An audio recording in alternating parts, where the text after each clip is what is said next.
Karibu. Karibu Your Excellency. Karibu sana. Lakini wadunia afadhali kupe Kenya, Kenya, Kenya.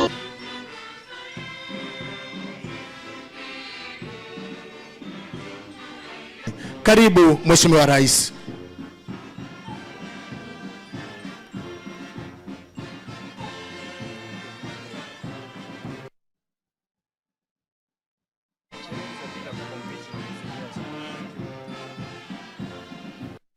We thank you for you've chosen to be with us today out of your very busy schedule. Welcome to Kenya Prison Service, Your Excellency. Accompanying His Excellency on this parade inspection is the Commissioner General of Prisons, Brigadier Retired John K. Warioba, and the Commandant of this great institution, Assistant Commissioner General of Prisons, Mr. Angus Masoro.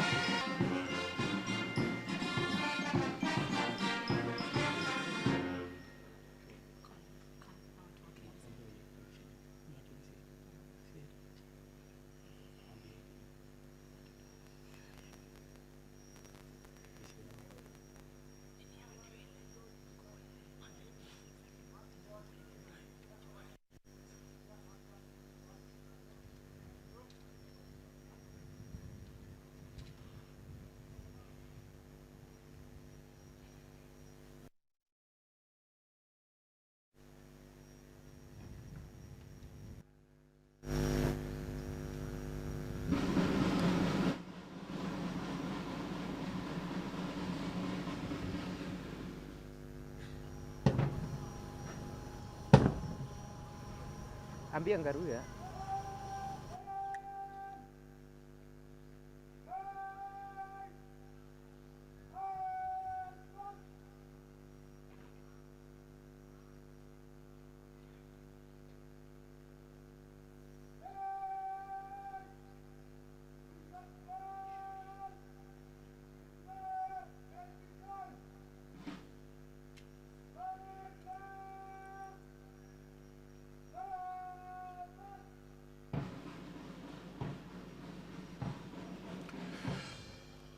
Mheshimiwa Rais, Amiri Jeshi Mkuu wa Majeshi yote ya Ulinzi, na Drum Major Senior Sergeant Catherine Vizo, na vile vile Drum Major Corporal Margaret Makambi, Corporal Reginald Omburo, na vile vile Corporal Halima Gedi.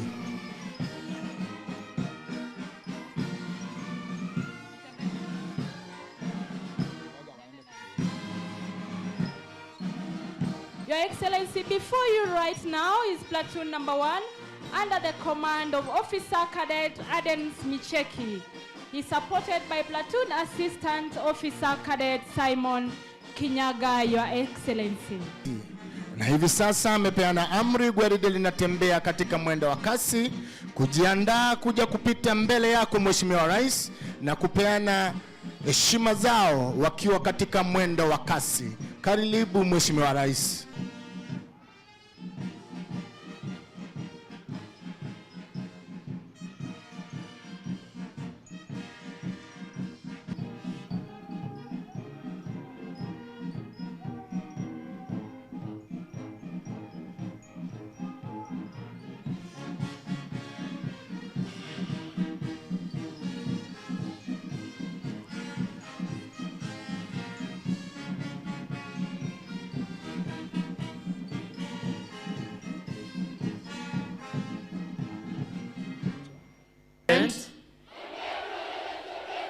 And the Republic of Kenya during my service in the Kenya Prison Service, that I will at all times do my utmost, so help me God. We are truly grateful that you found time out of your busy schedule to grace this occasion.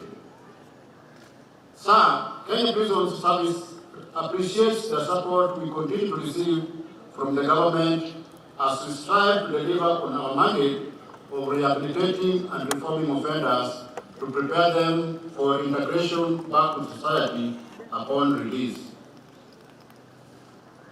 We also appreciate your relentless concern over the welfare of men and women in uniform. We held sessions with the National Task Force on the improvement of the terms and conditions of service and other reforms for members of the National Police Service, Kenya Prison Service, and the National Youth Service, led by the former Chief Justice Honorable Maraga, to present our views. As a service, we remain steadfast on implementing our mandate to contribute to peace and tranquility in our beloved country, Kenya, for sustained development. We also pledge our commitment to your resolve in ensuring that the country has 10% forest cover. Your Excellency, I want to thank you for 2 other programs that you're leading to support us, especially in the State Department of Correctional Services. One is the mechanization program of our farms, which you're supporting, and secondly, the program you are supporting for us to modernize the Kenya Prison Enterprise Services. We want to assure you with those 2 programs we'll be able to offer better services to the people of Kenya and to the inmates who constitute both those who have been convicted as offenders and those who are in remand awaiting trial.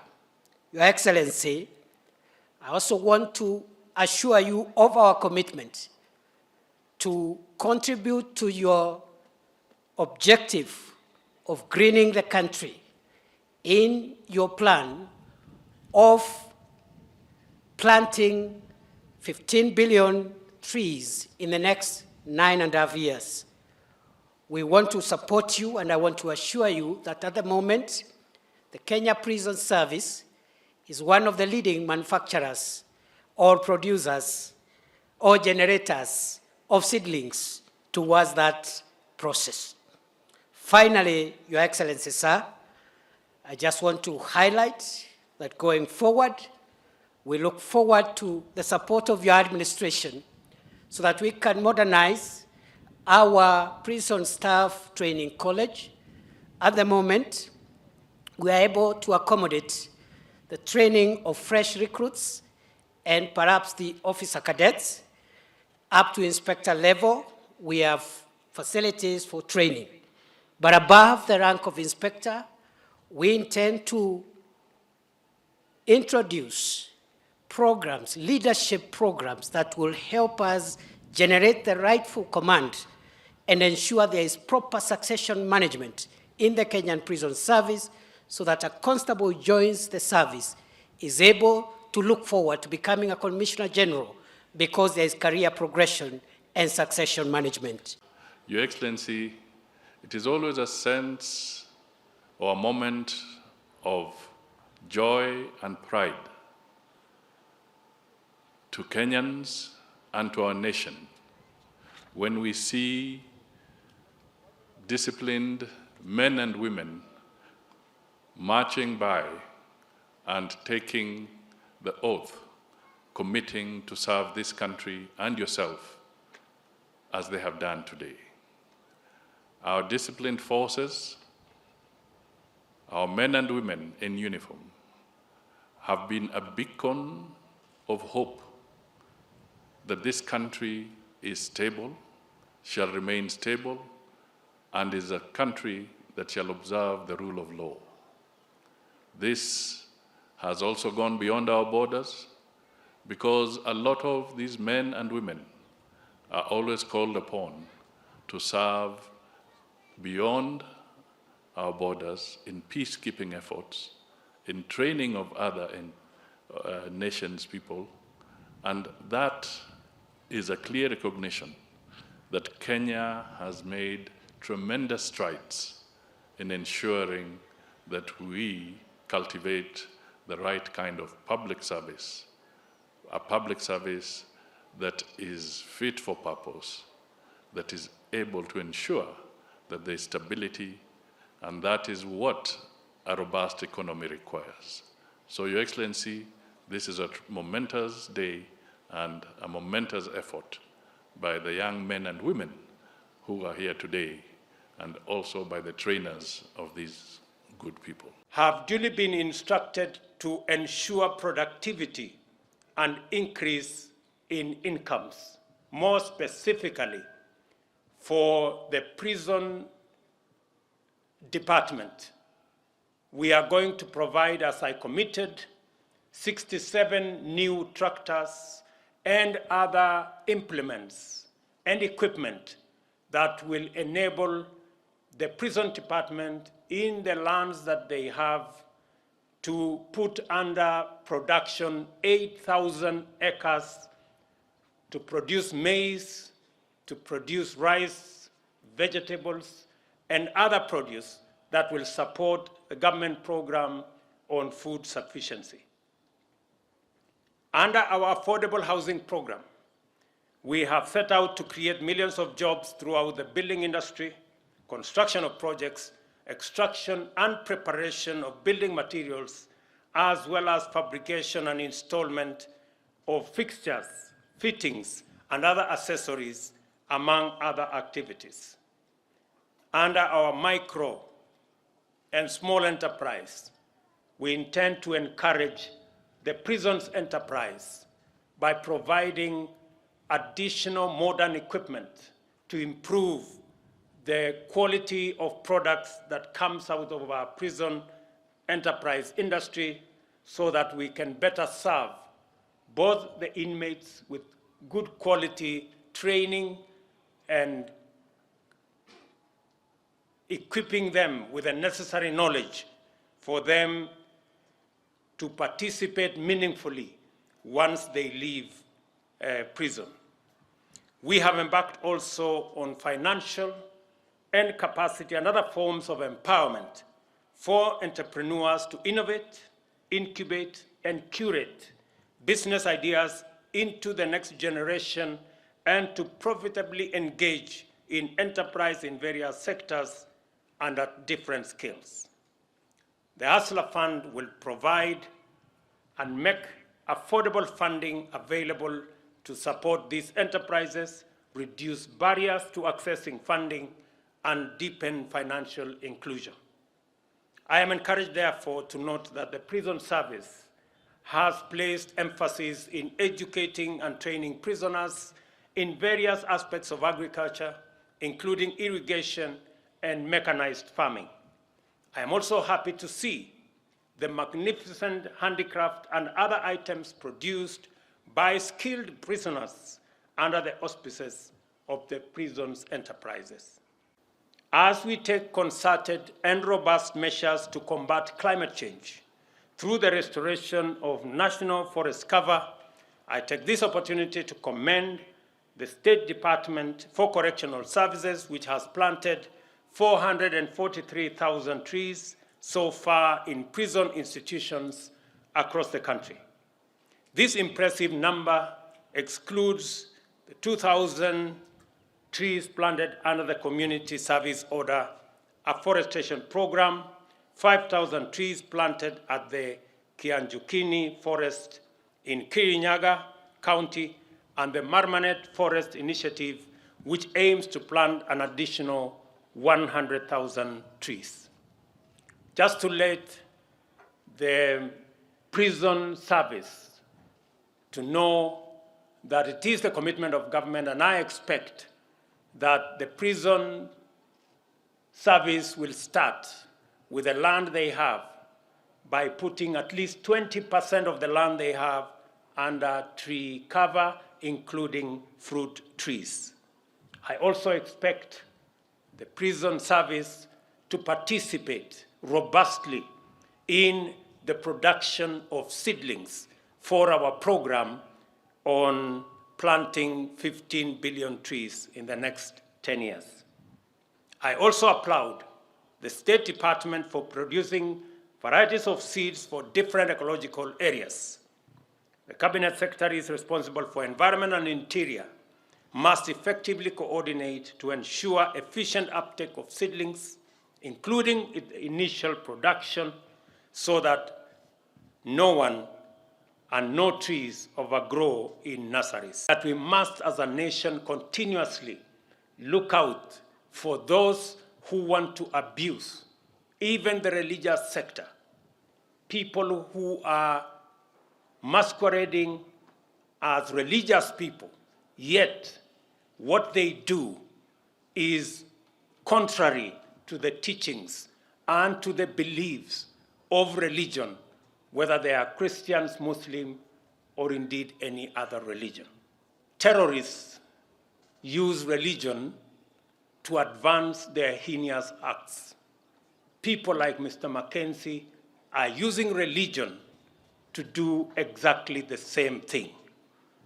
I want to say that the government of Kenya, and I have instructed the agencies responsible to take up the matter and to get to the root cause and to the bottom of the activities of people who want to use religion to advance weird, unacceptable ideology in the Republic of Kenya that is causing unnecessary loss of life.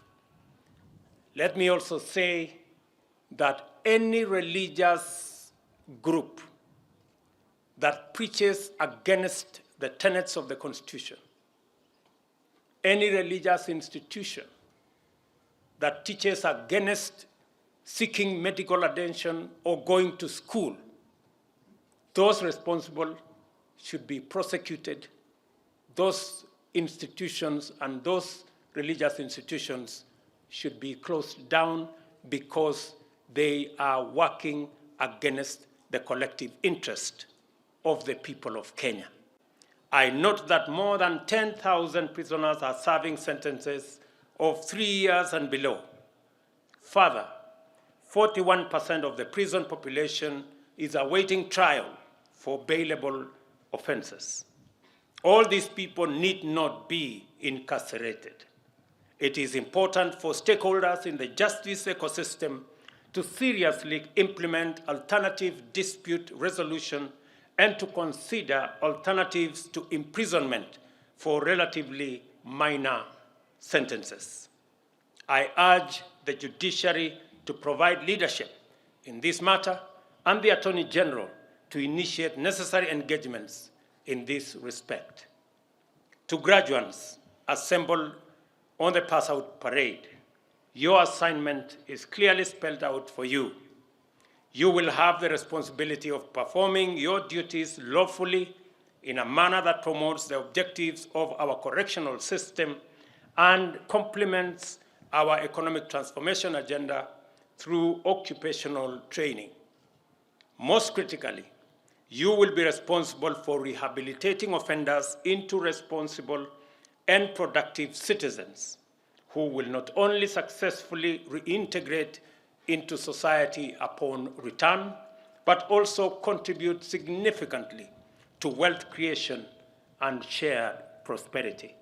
On this, you have the support of the government of Kenya.